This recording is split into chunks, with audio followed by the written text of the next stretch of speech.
Good morning, everybody. Let's call our monthly meeting, the April meeting for our finance committee, together. Call to order, and would we mind doing a roll call, please? Yes. Director Pimentel? Here. Julie Peterson? Here. Matt Silveranti? Here. And Jessica Dix? Here. Perfect. Our first item on our agenda is the consent, or the minutes that were noted in the packet and supplemental materials passed out in front of us.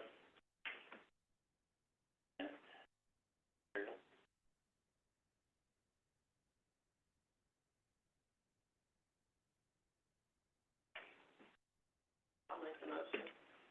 Thank you. We have a motion to approve the minutes as submitted. We can have a motion by Julie. A second. Second. Jessica? Yes. Yeah. Director Pimentel? Yes. Julie Peterson? Yes. Jessica Dixon? Matt Silveranti? I'm noting that there are nobody's hand for public comment, and nobody online for public comment. Our next discussion item, I should pause. Staff, are there any changes? Our next discussion item is item number 2, financial performance for March 2024. Did a great job predicting where we did in March. Well, but I don't know. I'd rather not done a good job. I appreciate that. So the model works. I like it to be a little different. Yeah. All right, so we are going to talk about what happened. I'm going to give you both the month-to-date perspective and the year-to-date perspective, since the month-to-date has some significant variances. The largest thing here is the net revenue. We're below budget by $2.4 million, and I have a slide to try and talk about the AR valuation and what we're seeing. It's why I spent a lot of time trying to figure out the best way to tell this story. So we'll see what you guys think there. We did recognize revenue for the Packard loan payment this month, so that does actually help the net revenue. Good news is, we've been doing a lot of work on labor expenses with the introduction of productivity and a lot of more emphasis on premium pay, and we're seeing that in our labor expenses of being 6.4% below budget. Still opportunities there, because when the census drops, it can be really hard to flex to some of our lower volume days, and we did see some days that were below 30. Supplies continue to be over budget, but they were more in line this month than they have been, and we've formed a team to work on our GPO performance, and we are now far enough along in the implementation that the vendor is able to be working with our supply chain manager on some reporting and identification of opportunities. And then we've also identified some PAR optimization initiatives that we would like to get done this year. And then finally, as we talked last time, the quality assurance fees are one of the things that make the other category look over balance or over budget, and that's because we didn't budget as many fees, but we also did not budget as much revenue because of the program being approved after the budget was set. And then the one thing we have done this year is we've moved the MPT insurance up into the other line, but it's still actually listed below the line on the budget side. So we're going to have that mismatch all year. Next slide. So with the March financial performance, it really did make quite a change in our year-to-date performance. Bottom line is now about $3,000 unfavorable, with a net loss of almost $54,000. That was quite a swing, kind of eroded what we had done the first 2 months. Similar, though, our labor expenses continue to be below budget by about $1 million. Supplies, talked about over budget, and same reasons for the other performance. So I'm going to talk through a few bullet points, and then I have one graph that may or may not kind of show it. But as we've been reviewing the net revenue, we knew that doing a strategic price increase meant we weren't just doing it across the board. We did try to choose which charges were price sensitive that would help with net revenue. But of course, it really only helps on certain payers because things like Medicare and Medi-Cal pay off of DRGs, and it doesn't really matter what you charge, they're going to pay what they're going to pay. So it's not unusual for a price increase to erode what we call the patient collectible revenue percentage.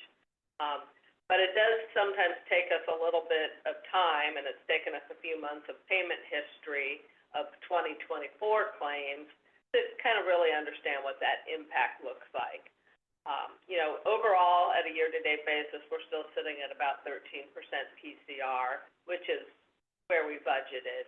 So we're in line with where we budgeted, but it was really tough for us in the first couple of months to get comfortable. We were actually seeing PCR percentages in the 14-15% range. We were trying to be conservative, but we just, we kind of had that gut feeling that it was too much, and we saw that swing this month. So as I was mentioning, we did try to focus it on charges and payers that would result in net improvement. And, it was also partially about getting charges kind of to the marketplace with some of our competitors in things that mattered. So we're trying to do further review on actual volume changes at the charge level. It's very challenging in our systems because it's very detailed work, and team is kind of trying to figure out, the best approach for how they look at we know which charges had price increases, but you need to kind of look at what's the volume year over year or month over month, and then again, drill it down to the actual payers that incurred that volume to make sure that, it actually has a net revenue impact. The other way we looked at it is actually what's left in accounts receivable after payments have been received for the month. And if your accounts receivable has a higher government mix, like month over month, because we have a high government mix, about 85-86%, but that can mean that what's left when you go to value it is the lower paying population. And we have seen some of that. So the government payer AR balances have increased, and so that in itself is going to increase the contractuals because we're not going to value that as collectible at the same high percentage as we were, say, a commercial payer. And then one of the other things, which doesn't really impact our valuation as much as it just impacts our cash generation, is that we had a few anomalies in March and very slower cash collections than what we've been seeing. Amazing to me how long it takes for all the transition work that we've been doing since September of 22 or before to get the provider numbers in place, to get the bank accounts in place, to have all the payers aligned and sending money to the right places. And so we had a couple of those anomalies in March when the Medi-Cal MPI change actually went through. It created a claims hold for a couple weeks, and so that just meant that cash getting to us was delayed.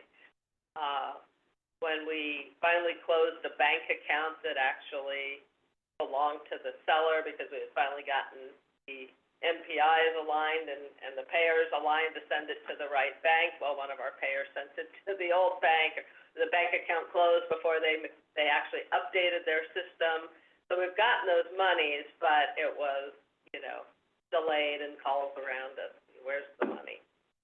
So those things are starting to clear up a bit. Last week was a pretty low cash week, but this week has started out strong, partially also because we got a cost report settlement yesterday from 2022 that was, couldn't have been better, in my opinion. So next slide.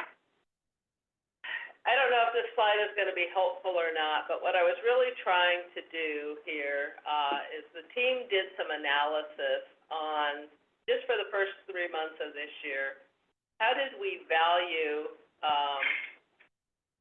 the accounts, and then in the prior month, and then how did we value them this month with more information about payment histories, things like that?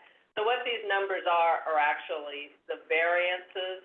So in January, what you're seeing here is from an outpatient discharges, we actually had a pickup in our valuation, but on the inpatient discharges, it was $127,000 unfavorable variance from how we had valued it the month before. And so what you can see by the kind of step down is now that we've had more, these are also around claims that were paid, just well, this actually includes 2023 and 24, but we were trying to get some of that 2024 activity in here. And you can see that now with more information and kind of what we've seen around the erosion of the AR mix, that's why we're seeing our percent collectible kind of probably more normalized from what we were seeing in the first couple months. So I'm going to stop there for just a minute because I looked at so many different ways of trying to graph it to show something, and I really still wasn't sure if this was helpful or not. Any thoughts or questions before we? Julie and team, so does it feel like March is now the more accurate assessment of AR valuation, and so all future months will look like March? Or does it feel like March was kind of correcting for January and February, and so now all future months will look like an average of the first quarter? It's probably more the first than the second. We still need more claims to pay, because I did some analysis on, just how many claims had paid, how much the PCR can vary, and it's pretty volatile. But being that we're at about 13% PCR, which is right about where we budgeted and where I would expect us to be, and that includes also with clock payments and dish payments, it's less than that. Just the patient population itself is going to be more between like 10 and 11%. I feel like I would kind of expect it to stay around this level, unless our payer mix really shifts or our service mix really shifts. I don't think it's going to be an average, but I don't think we quite know for sure that it's not going to go any lower or higher. But, I would tend to think if it's going to go anywhere, it might go a little bit lower, but I'm hopeful that it doesn't. It's really why I want to get into that kind of service mix, but it's very challenging to do, but I've asked the team for the challenge, see if we can figure out even if we just look at some of, not the whole population, but, the top 10 charges or something, try to figure out how are those moving from both the volume as well as the payers.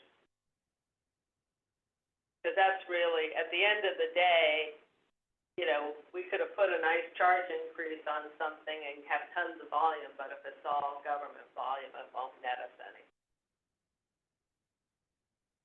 Question about why we chose outpatient discharges and inpatient discharges as the guide of valuation variance versus government payer versus commercial. Like, what got you to points? Are those indicators of?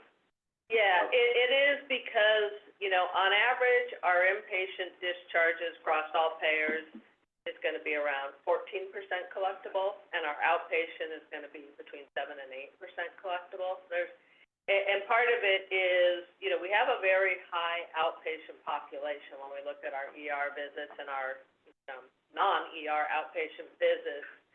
And we've seen when our census is down, but we're still going strong in the outpatient world, that is also kind of dragging us down because more volume at lower payers. the other part of that, and, we do have data to show, what that valuation is. I don't know if I brought some of the numbers with me, but, I did do some of the valuation comparisons, and, let's see, what the largest one was, is like our outpatient volumes, our average AR balance kind of year over year, 23 or 24, we're averaging in the first 3 months about $1 million less a month than we did in 23. Well, that has like a almost $700,000 unfavorable variance to your valuation.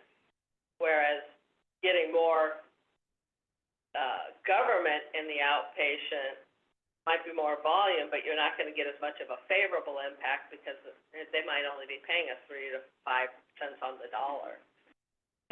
So that was really kind of the driving reason for that, is that, we're looking at it both from how is our inpatient to outpatient ratio going, and the difference in their payer percentages. Okay. Now on to a little bit less technical news, going through some of our trends. There is some good news in this, even though we're talking about volume shifts and having a lower census and things.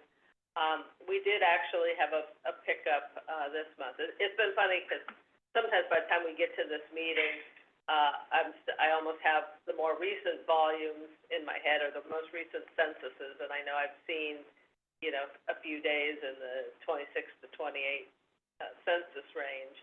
But what you can see here is that in March, we did average 9.5 admissions per day, and that was really our highest admission per day since September of 23, when we were at 9.9. So some good news when you look at the October to March trend is that, we're increasing there. Deliveries, very strong delivery month, up to 80, so again, highest since August of 2023. And then here's, the overall inpatient volumes. We are doing better. We did better in March than prior year on admissions, just slightly off of our budget. We're continuing to see the lower percentage of ED visits resulting in an inpatient admission, and I think that is somewhat to be expected, just given all the work we've done in case management. The case mix is still a bit lower than budget in prior year, and so we aren't seeing as sick of patients, or at least they're not generating the DRGs that would bump up that case mix. And doing very strong with length of stay, just sitting about 3.6, low budget there. So here's outpatient visits, and you can see, how they're growing, especially since December. We've just been on an upward trend. ER visits, we were at 96.5 per day, and non-ER, 110 non-ER visits per day. So that is going to impact the whole net revenue story. A little bit here on surgeries, green being the inpatient surgeries, blue being outpatient. Inpatient surgeries have been down the last couple months, and trying to look into what's really the cause of that. One of the things that we know is we don't have a lot of direct admission inpatient surgeries. These are coming through the ED. So that is part of what we're seeing. And then figure in March, we probably also saw a little bit of a spring break impact, just depending on kind of who took spring breaks when. Outpatient wasn't as strong as February, but was still strong at 115 outpatient surgeries, and we still did pretty good with 19 robot-assisted surgeries. Overall, fairly decent surgery month. Here's a little closer look at the outpatient surgeries. same top three as last month, the general surgery, the, ortho, and, OBGYN. So not a lot of change there, just fewer. And then here's the payer mix on the inpatient side. Good news, you can see 14.3% is the commercial payer mix, so a little improvement over the last few months. I mean, all the way back to October when we were pretty strong inpatient mix. Also kind of looked at it, managed government plans versus fee-for-service plans.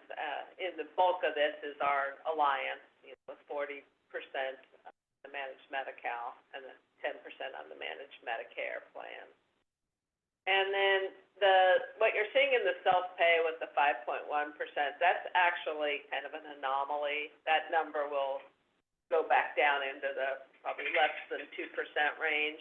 This part of this thing when I was mentioning that the Medi-Cal NPI change, part of that impacted all the way back to the point of service when we are originally identifying patients as, potentially eligible for some other, self-pay patient being potentially eligible for something else.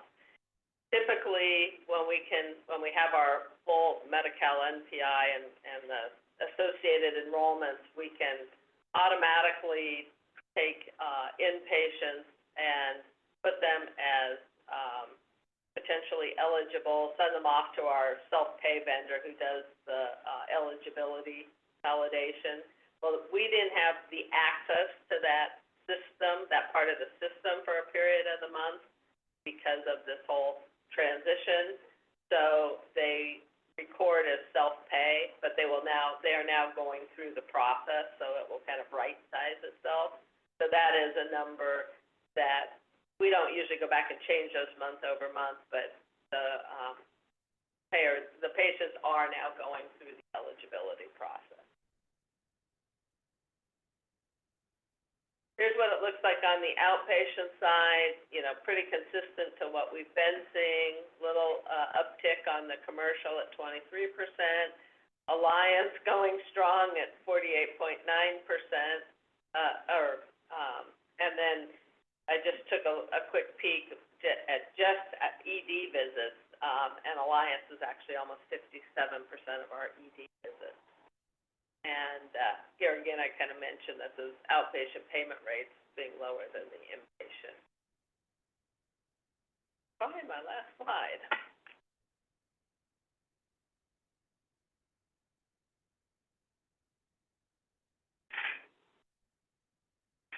Robotic surgeries, where we're thinking about the baseline where we wanted it, that's pretty. I don't think we budgeted that high. No. I can't remember off the top of my head how many we had. Budget, how many total robotic surgeries we had. I know we budgeted for a total, but I would have to take a Well, do you know what the total was? Top of your head? no. Because I don't think it was that, No. that much of a shift. I was just trying to think if it was in the low 200s, and we might have been around 20 a month. Yeah, roughly. So I think we're pretty close, now.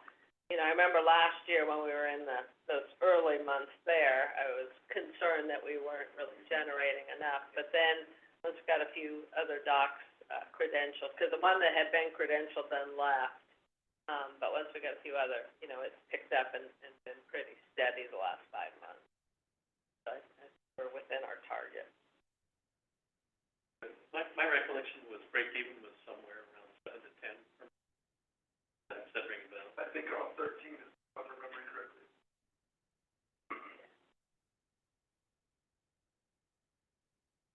All right.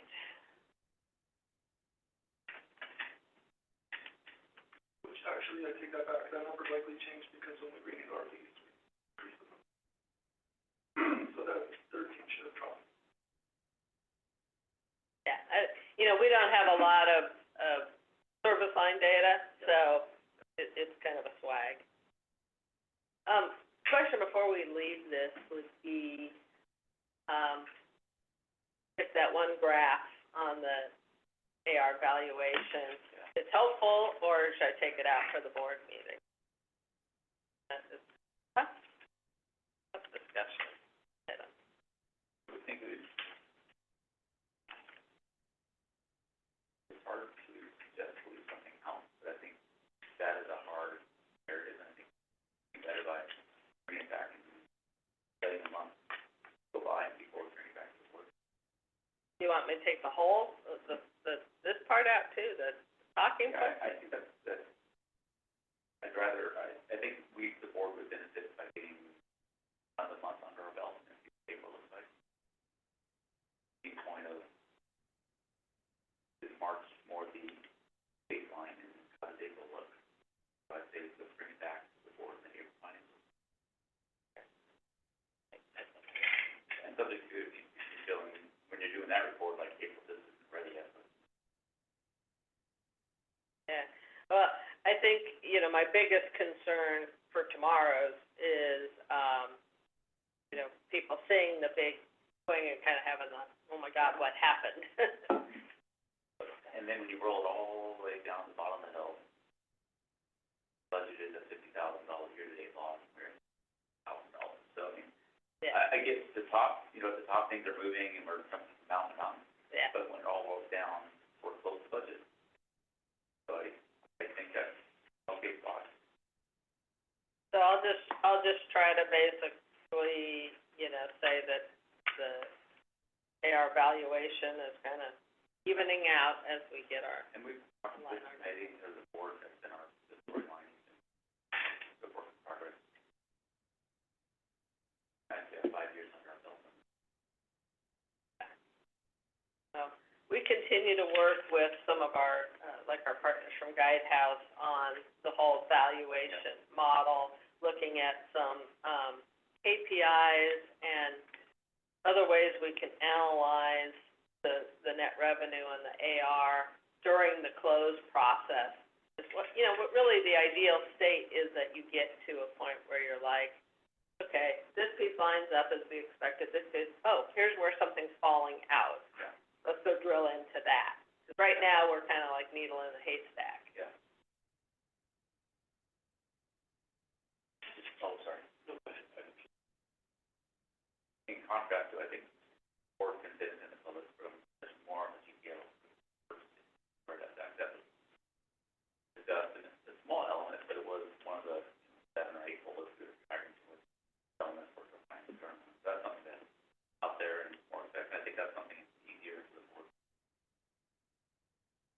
I'm not saying you need to go deeper with that concept. Yeah, yeah. If I was to lean one way, I'd spend more time. Yeah. Well, at Maxwell, maybe you can help get just a couple bullet points from Kathy.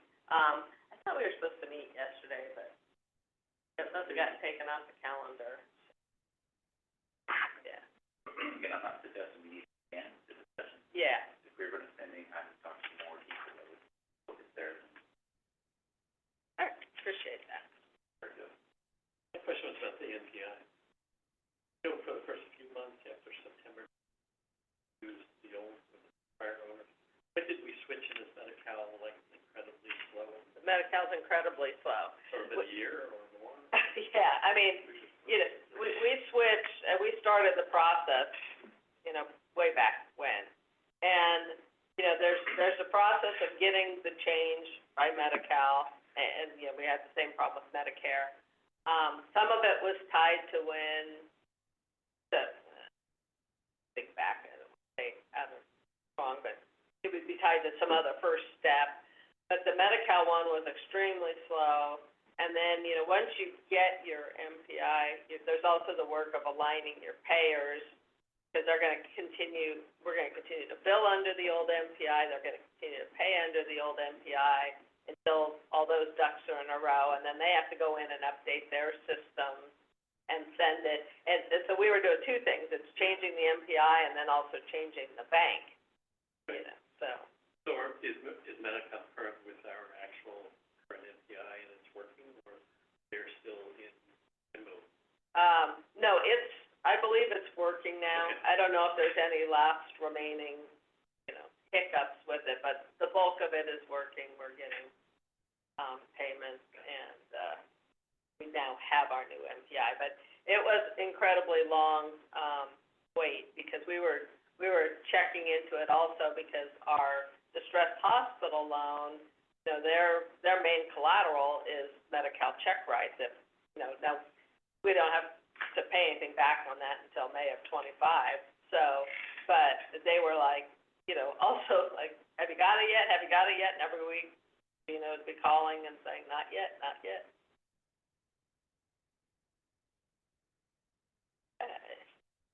You did no action required. Any other comments? Ready to move on? New information, I Yeah. appreciate adding the schedule for this, that's awesome. Not really. I mean, it was basically just as requested at the last meeting. It's a, even payment over, it's a 6-year loan, but the first 18 months of it were, payment free, so it was deferred for 18 months. So it's really a 54-month loan at $153,703,000, starting on May of 2025. And I think we're all still hopeful that maybe they will determine to forgive that, but have not heard any updates on that. Really the 1 minute back. So it'll be beneficial to get forward engaged level. Additionally, it's on there, another representation. Let us know. We'll already have this on. Item number 4, appointment of Gallagher to the finance committee. It's an honor to have you on this circumstances. Thanks for having me. So what we'll do is. Should I step out, or? No. Okay. Well done. Sure. Do you have any comments or anything? Well, I mean, I'm happy to be here, and then it sends me the where it happens. So, and it's all gonna be Greek to me, or much of it's gonna be Greek for a while, so I'll try not to ask those questions, and learn as I do. Thanks to all of you for what you do. Always, happy to spend time with you, answering questions or a little more background. Thanks. And I'll motion for the Gallagher's. I'll second. Director, No comments? go online. Director Pimentel? Yes. Jessica Dixon? Yes. Julie Peterson? Yes. Matt Covranges? Yes.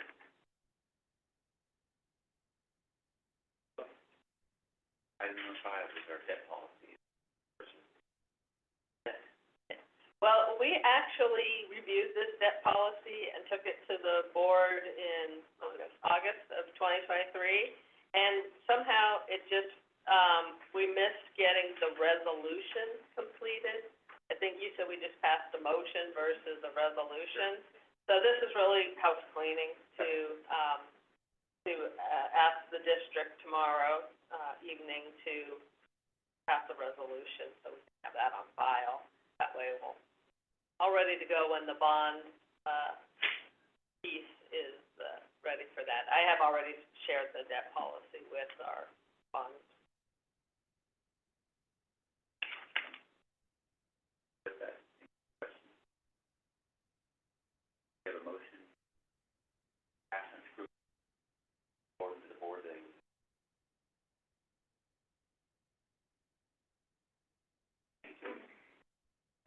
have. Second. Julie and Jessica, thank you. You're on the board. Director Pimentel? Jessica Dixon? Yes. Julie Peterson? Yes. Matt Covranges? Yes.